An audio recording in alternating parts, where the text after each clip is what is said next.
Magandang buhay mga katropa. Ganyan ang tropang kabalikatnet sa tuwing meeting o anumang gathering, tulong-tulong sa paghahanda, walang officers o members, lahat nagkukusay kanya-kanyang gawa at may ginagawa dahil ang samahan ay samahan ng pantay-pantay at walang boss. At nagpaka-boss dyan. Panoorin ang buong video at mag-comment sa comment section. Maraming salamat mga katropang kabalikatnet. Ganyan ang kabalikatnet, Malaya, May isang bisita tayo dito, parang anak ko na rin. Dito. Dalhin mo yung upuan mo. Okay.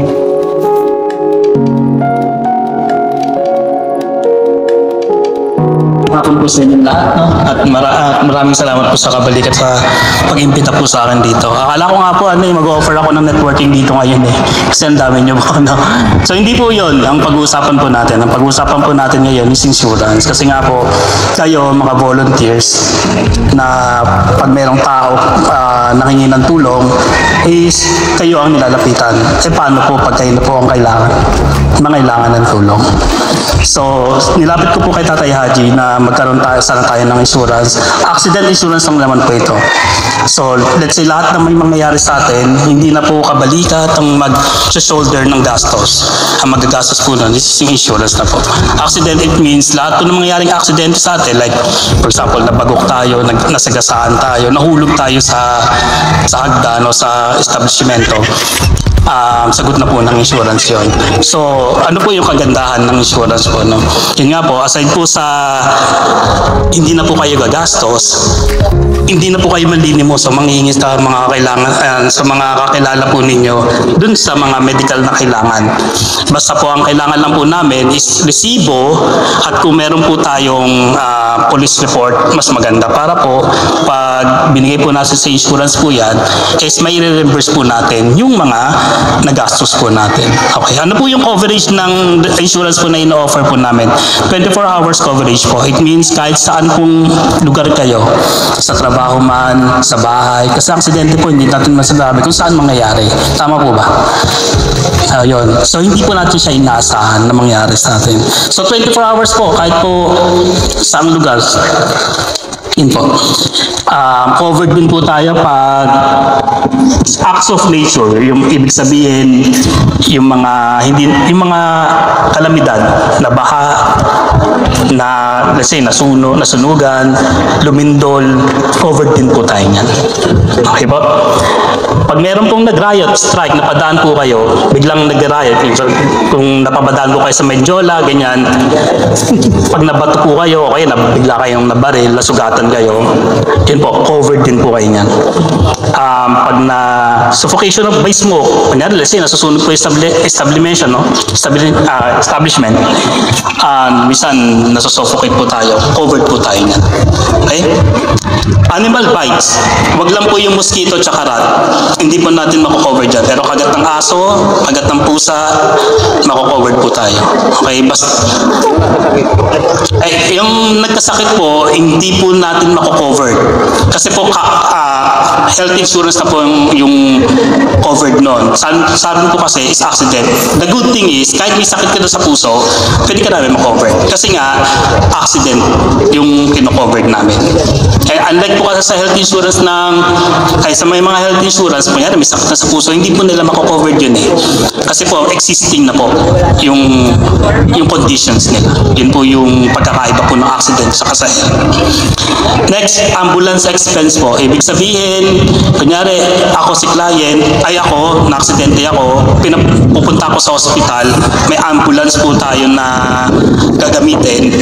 Meron po tayong amount, let's say, 2,000, o depende po sa coverage ng makukuha po natin. Ibig sabihin, covered na po siya ng paggamit ng ambulansya ng hospital na yon. Okay po. Parang, ang nangyari po, tulad po sa tatay ko, tinakbo siya sa hospital, ang binayaran po namin nun, covered is 10 to 15,000 po yata. Is malaking bagay po yun. Pag na-aksidente po tayo, tapos na-transfer tayo, due na gamit gamit yung ambulansya ng hospital na yon. Pero I think kabalikat meron kayong ambulansya na tayo, no? Na parang libre lang sa kanila. Yun nga po, yung ambulansya rin, kailangan din po ng resibo. Basta everything po is may resibo. Lahat po, kunyari po, na-accident ako, tinahi yung ulo ko, no? Lahat po ng gamot na in-endorse sa akin ng hospital is ipunin lang po ninyo, then may reimburse na po yung ano na yan, yung tinastos po ninyo. Okay po. Ano po yung nakapaloob sa insurance? Ito po yung sinabi ko kay tatay. Unang-una, accident, death, and permanent disablement. Ibig sabihin po, na-accident tayo, namatay, or na-disabled. Ibig sabihin, wala na po tayo kakayahan na magtrabaho. Let's say, hindi na po natin kayang tumayo mag-isa, hindi na po natin kayang maligo mag-isa, mag-CR mag-isa, o kumain mag-isa. Ibig sabihin po, makukuha niyo po yung pera. Ang amount po na pwede niyo makuha is 50,000 pesos. Hindi man kayo, at least malaking tulong po yan para sa pamilya, hindi po ba? Na may something kayo na makukuha sa insurance. Pangalawa po, permanent total disability. Yun nga po, sinabi ko nga po, nabangga, let's say nabangga tayo, tapos hindi na po ako makapagtrabaho, disability na po. Okay, unprovoked murder and assault, ibig sabihin, kunyari, binaril po kayo na baril. O yun nga po, sinasabi ko, may riot, na napadaan kayo na baril, natamaan ng ligaw na bala, aksidente po yun. May riot yun, is covered po kayo. No, yun, medical reimbursement, tulad nga po ng sinabi ko, basta yung aksidente nangyari, ay ayun nga, yung aksidente po is nangyari, lahat po ng medical reimbursement na pwede nyo pong singilin, ay pinagkagastosan ninyo, pwede nyo pong mag-aano yan, ma-reimburse sa amin, basta may resibo. At meron pong kalakip ng, pirma po ng doktor, yung ganun po. Yan. Next is burial assistance. Ito po, masakit po. Let's say, yun nga po, namatay si client at meron pong dinurol po siya, meron pong amount na kalakip din po yun. Okay? Ayun po. Just magkano naman po yung insurance na to? Ang insurance po namin is 110 pesos hanggang 1,500. Depende na lang po yun sa budget na mapapagkakaisahan ng kabalikat. Okay po? Siyempre, depende po yun sa presyo. Ang coverage po natin is from 50,000 hanggang 300,000 pesos yung pwede nating ma-cover sa accident insurance. Okay po. Ano po to, just yung 110 ba every month? Hindi po. Isang taon na po yun. One-time payment lang po. So kung parang, kunyari, kung kaya nyo mag-save ng 2 pesos and 50 cents sa isang araw, yun lang po yung natin para mabayaran niya. Opo. So mahal po ba siya? Hindi po siya mahal. Ang kagandahan po kasi, ang in-offer ko po kay tatay, sinabi ko, tayo ilagay natin sa kabalikat. Bakit? Kasi kung individual po, kunyari, si Juan de la Cruz, individual na lumapit sa amin, ang 50,000 na coverage is worth 500 pesos na. Pero dahil nga grupo yung kukuha, binigay na lang po namin ng 110 pesos. Para po, mas makakamura po ang member ng kabalikan. Hindi po, isang taon na po yun. So ang renewal po nito is next year na. Kunyari, kukuha po kayo mag-effect siya ng May 1, next May 2025 na po ang next na pamahal. May policy na mahahawa. Opo, may policy po na mahahawakan na lahat po ng member ng kabalikan is ipapaloob natin kay Tatay Haji, tapos nandun po yung mga list ng mga names. Ang kailangan lang naman po namin is list ng names, yung job description. Let's say, kunyari, Juan de la Cruz, teacher, tapos edad niya or yung birthday niya. Yun lang naman po. Ang covered po nito is 3 years old hanggang 65 years old sa in-offer po. Pero let's say meron pong mas mataas na edad, 66 hanggang 70 o 75, sabihin nyo lang po ako para po magawa ko ng paraan. Kasi po, lahat po ng tao pwede kumuha ng insurance, pero hindi po lahat insurable. Ano po ibig sabihin nun? Let's say, ang trabaho po natin is like police, sundalo, mga politiko, hindi po sila insurable. Bakit po? Kasi prone po sila sa aksidente. Kasi di ba mga politiko, may mga death threats silang natatanggap, hindi po ba? Ang mga police ganun din kasi sumasabak po sila sa mga, sa mga masasamang loob, so possible na ma-aksidente po sila. Pero kung ang trabaho naman po natin, like teacher, sales lady, o kung ano pa man, office work, insurable po yan. Security guard, insurable po. Pero mas mataas lang po yung coverage na pwede namin sa kanila na i-offer. Parang, let's say, ang 50,000 na coverage is na sa 300 pesos na po sa kanila. Pero kung ipapasok po natin sa kabalikat, magawa mo po ng paraan na mas mababa po yung coverage. No? May tanong po po. Ayun na po. Yes po. Sige po.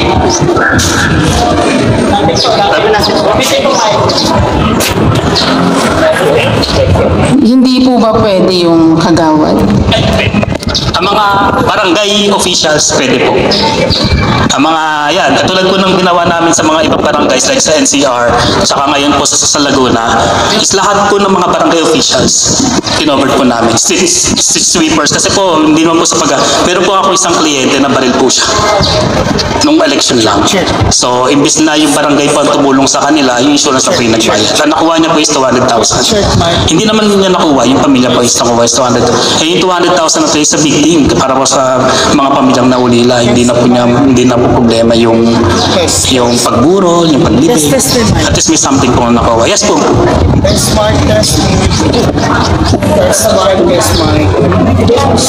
Halimbawa po is nagpa-member ngayon, kailan po ang effective nun? Effective po nun, depende po kasi, hintayin ko po kasi yung list ng listahan ng lahat na magpapa-member. Kasi kunyari, ako man, gusto ko kayong gawin bukas sa bukas, possible po eh. Pero syempre dahil nga po naka-umbrella tayo sa isang grupo, hintayin ko po muna yung lahat ng list. Kung mabibigay po sa akin yung list as soon as possible din po, gagawin ko yung policy na mako-covered kayo. Yun po yung magiging effective din ng coverage po ng isang policy. Yung presyo po natin, sa nagtatanong po ng presyo, is nagko-cost lang po siya ng 110 to 1,510. Yun po yung coverage po natin. Pero depende po yun sa amount ng coverage na gusto ninyo. Kasi hindi naman po lahat kasi kaya, let's say, hindi ko kaya ng 1,500. Let's say, may member na gano'n. Is kung ano lang po yung mapag-uusapan ni Tatay Haji na kaya ng lahat, dun po tayo. Kasi po, naka-umbrella po tayo. Ibig sabihin, isang presyo lang po yung kailangan po may pasok dun sa system po namin. Hindi po pwedeng, kunyari, si Juan de la Cruz, 100. Si Pedro, gusto niya 500. Hindi po pwedeng ganun. Dapat po isa lang po yung presyo na ibibigay po natin. Opo. Anong company po, sir? Opo, wala po limit sa tao kasi po ang sabi po sa akin ni Tatay Haji, ang member po ng kabalikat is 10,000 po ba, Tatay Haji? Dito sa Million na, di ba? Million na. So, itong proposal na ginawa ko kay Tatay Haji is ano lang tayo, 1,000 lang para at least reality, based natin sa realidad na kukuha ng insurance. Kasi nga po, ang gusto po namin mangyari sa amin ng Tatay Haji, lahat po ng kapalikat is ma-covered po siya. Kasi hindi na po tayo manghingi ng tulong sa iba. Yun po yung talagang aim namin ni Tatay Haji. May question pa po ba? Sige po. Pangalan ng company? Ayun, yung name ng company, tapos yung office, kasi minsan ang problem, minsan may insurance ka. Ang problem, ang office hindi malukit, at saka kung silang in charge na po pwedeng malapitan. Tungkol po sa Trident General Insurance Agency po kami, broker po kami. Ibig sabihin, may marami po kaming affiliated na insurance company. Itong ino-offer namin, syempre, ibibigay namin to sa isang insurance na mas mababa yung offer ninyo. Yun po. Tungkol naman po kung sino yung lalapitan, ako po, si Jasper Deso, na may-ari po nung katapat na parking space ni Tatay Haji doon sa Las Piñas. Yun po, para mas madali. Yung office po namin is dalawa po. Isa nasa Quezon City po, malapit po sa SM North. And yung isa naman po dito sa Shaw Boulevard. Ayun po. Kung 110 pesos pesos nung ibabayad ko kada buwan, magkano yun sa isang taon? 1 year lang yon. So magkano nung coverage nun nung accident na yon? At saka ano pala, lubos-lubosin ko na. Ano ng mga hospital na accredited ninyo? Kasi syempre sa insurance, punta ka ng hospital, tapos papakita mo nung no insurance mo. So hindi pala in honor no insurance na yon. So ano po ba ng mga hospital na yun? Maraming salamat. Unang tanong po ni Sir, yung coverage po. Ito po, yung 110 na pesos na babayaran po is, ang coverage na po niyan is 50,000 na death benefit. 50,000. Pag kunyari, 510 naman po ang kukunin is 110,000 po yung total benefit. Pag 1,000 po, 200,000 naman po. Isang taon na po yun. Mahal po ba? Hindi po. Ito po kasi yung tinulong ko sa kabalikan is mapababa po talaga yung presyo. Pababa. Then yung sinasabi naman po ni Sir na accredited po ba kami sa lahat ng hospital? Yes po, lahat po. Basta po may resibo. Kahit po sa clinic. Let's say, kasi emergency ang accident eh. Kahit sa clinic lang po. Basta po merong prescription ng doktor o ng physician. Basta po, may i-reimburse po namin yung mga ginastos. Yan po. Yes. Dr. Nan, tanong mo sana sir yung 100 plus, how long po yan magbabayad? Is it renewable? And then, pangalawa po, kung renewable po siya, paano po sir kung hindi na siya magpa-renew for the next year? And then, consumable po ba yung 50,000? First question po ni ma'am is, renewable po ba siya? Yes po, renewable po siya. Every year nyo na po siya babayaran. For example po, ang insurance niya, we will take effect on May 1, 2024. Ako bilang nasa insurance po, ang gagawin ko po is, i-remind ko kayo, ang member, o kaya si Tatay Haji na lang, ng kailangan nyo nang i-renew. A month before mag-renew, kailangan ko po ma-remind si Tatay Haji na renewable na po yung insurance po ninyo. Okay po, ano po? Yung consumable ba yung 50,000? Yung consumable po, hindi po siya consumable, pero per accident po siya. Talaga? Per accident? Per accident po siya.